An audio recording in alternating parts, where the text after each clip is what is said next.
भाई किसी की जान जबरदस्त तरीके का इसका एंटिसिपेशन बन रहा है। पूरी जद्दोजहद लगा दी गई है, पूरी फोर्सेस लग गई हैं। आईएमडीबी पे जाओगे तो इसकी रेटिंग अंडर 2 दिखेगी। क्यों?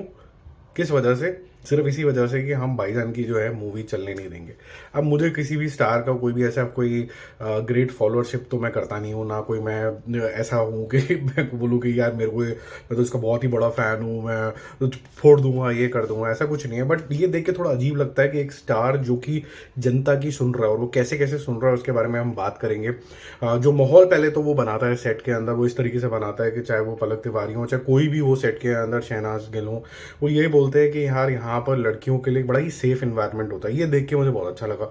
दूसरा, लोगों ने बोला यार भाईजान ये ना, ये तो पेट वेट है ना, ये लोग बड़ा मजाक उड़ा रहे हैं, जरा सिक्स पैक जेनविनली बना के दिखा दो, मान जाएंगे। तो मैं बोला ओरिजिनल बॉडी बिल्डर तो मैं ही था।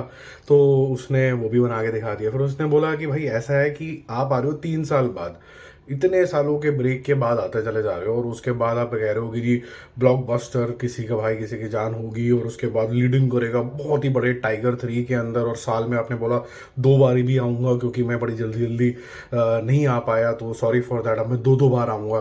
तो ये सब वो सुन रहा है, वो कि वो लोग क्या चाह रहे हैं।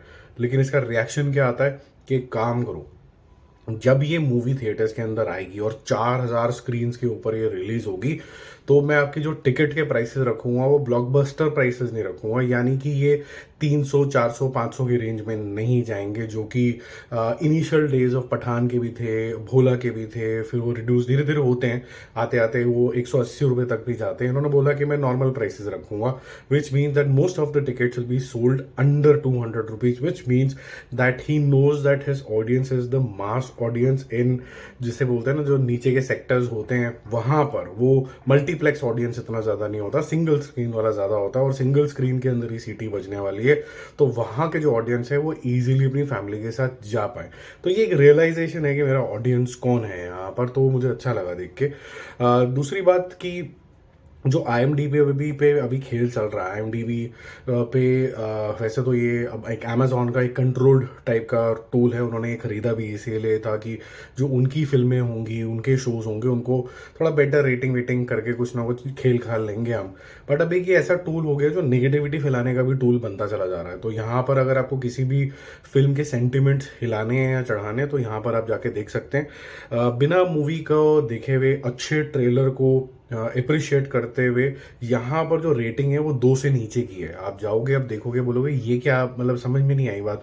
इतने सारे लोग देखना चाहते हैं मूवी, लेकिन इसकी जो रेटिंग है वो 2 से भी नीचे है। वो इसीलिए है कि लोग बस अंधाधुंध जाके नेगेटिविटी नेगेटिविटी नेगेटिविटी करना चलते चले जा रहे हैं। इवन जो फैंस हैं आपस में भी लड़ पड़े हैं। साउथ के फैंस को लग रहा है कि यार कहीं नॉर्थ की 2 4 पिक्चरें चल गई तो हमारा क्या होगा, अभी अभी तो हम पैन इंडिया थोड़ा थोड़ा बनना शुरू हुए हैं। वहां पर यार नहीं नहीं नहीं यार, शाहरुख खान के फैन है, हम तो देखेंगे ही नहीं कोई और मूवी, ये वो है। तो आई थिंक जो ट्रू फैन होता है, वो ट्रू फैन किसी भी आर्टिस्ट का नहीं होता है, वो ट्रू फैन होता है सिनेमा का। वो सिनेमा के थ्रू अपने आर्टिस्ट को अप्रिशिएट करता है, यार you have done justice to this movie. So for example if Pathaan worked, तो the true sentiments of a fan is that Shahrukh, you've done great justice to this role, yaar. You've done great. You have inspired more people. Let me see how other people are deploying this kind of strategy in their movie. तो ये जो thought process होता है ना, ये एक ripple effect लेके आता है, पॉजिटिविटी लेके आता है। और पुराने ज़माने में आप देखोगे तो जैसे धर्मेंद्र हुआ करते थे, और उससे पहले भी अगर आप देखो, उनके पैरेलली भी जो लोग हुआ करते थे, चाहे वो दिलीप साहब हो गए, राज कपूर साहब हो गए थे, वो बहुत अप्रिशिएटिव थे एक दूसरे के।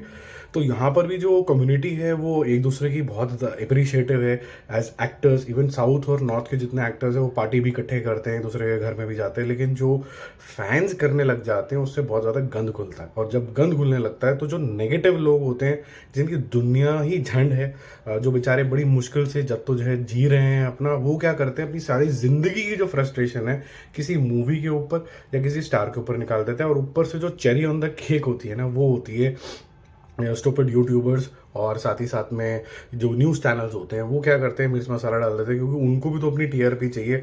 और यूट्यूब अब ऐसे कोई बहुत ही कम लोग रह गए हैं, 2 4 जनों को मैं जानता हूँ जो सिर्फ इसीलिए वीडियो बनाते हैं, इंक्लूडिंग माई सेल्फ, कि भाई मेरी हॉबी है, मैं बना रहा हूँ, बस आपसे गुफ्तगू हो जाती है।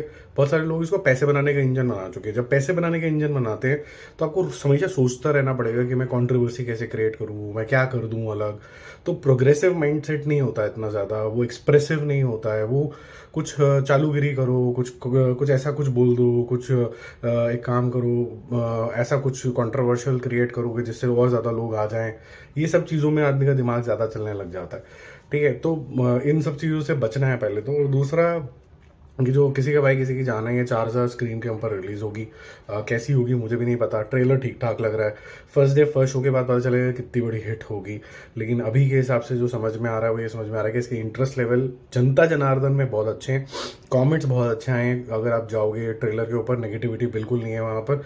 लेकिन सोशल मीडिया पर फैलाने की कोशिश करी जा रही है कि ये कैसे होगा।